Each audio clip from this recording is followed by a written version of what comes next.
So I want to give you a video that does the full disclosure on reaction mechanisms, because it's something that I didn't pick up on until I took Organic 2, and even then it was never said to me, it was just implied to me.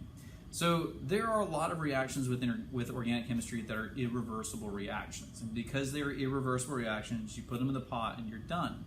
But there are also several that are reversible, and I'll try very hard in the videos to make it clear that they're reversible, but you'll see videos that will suddenly appear in another section. So maybe there's a video series on aldehydes, but you suddenly see this weird video about alcohols.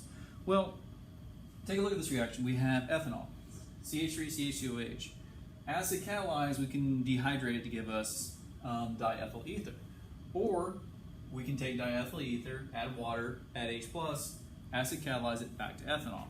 So you can see how this reaction can be used to either make ethers or make alcohols. How are you going to know which one to work with? And this is where the full disclosure comes from. We're going to have to use the Chatelet Principle a lot. So the Chatelet Principle says that if we add products or remove reactants, we drive the reverse reaction. If we add reactants or remove products, we drive the forward reaction. So go back and see my earlier videos on the Chatelet Principle. But when we had this reversibility arrow, we're typically going to have to drive it to an extreme. So if we want ethanol to form ether, we need to put it in an anhydrous environment. We need to remove as much water as possible. So typically this is going to be something like super concentrated sulfuric acid.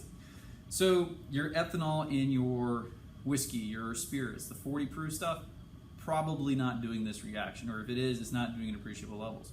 97% Everclear, Everclear 152, this may go on if you add an acid to it. Now, the reverse, if we want to take an ether and we want to convert it to ethanol, what we're going to have to do is we're going to have to add a lot of water to make that happen.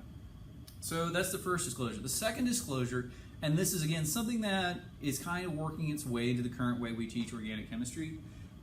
We may teach you a reaction, that does not make it a practical reaction. So there are several reactions like this that are very hard to drive, and they typically give really pathetic yields. In practice, even though you can run a particular reaction, it may not be the best option. So we're kind of arming you with a set of mechanisms, a toolbox to play with.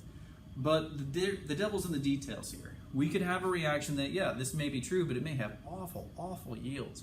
Now you can use the Chatelet, you can use a lot of tricks to try and drive it, but at the end of the day, this wouldn't be what's done commercially because it just has terrible yield. So this is kind of the full disclosure for you here. First of all, a lot of the reactions we're going to show you are reversible. They can be applied to the products and reactants. You just switch the reaction depending on what you want to do. The second is that we may not be teaching you, books may not be teaching you, instructions may not be teaching you the best way to do something. Because again, we're just trying to arm you with a toolbox. At the end of the day, it's up to you in practice to figure out what works best for your application.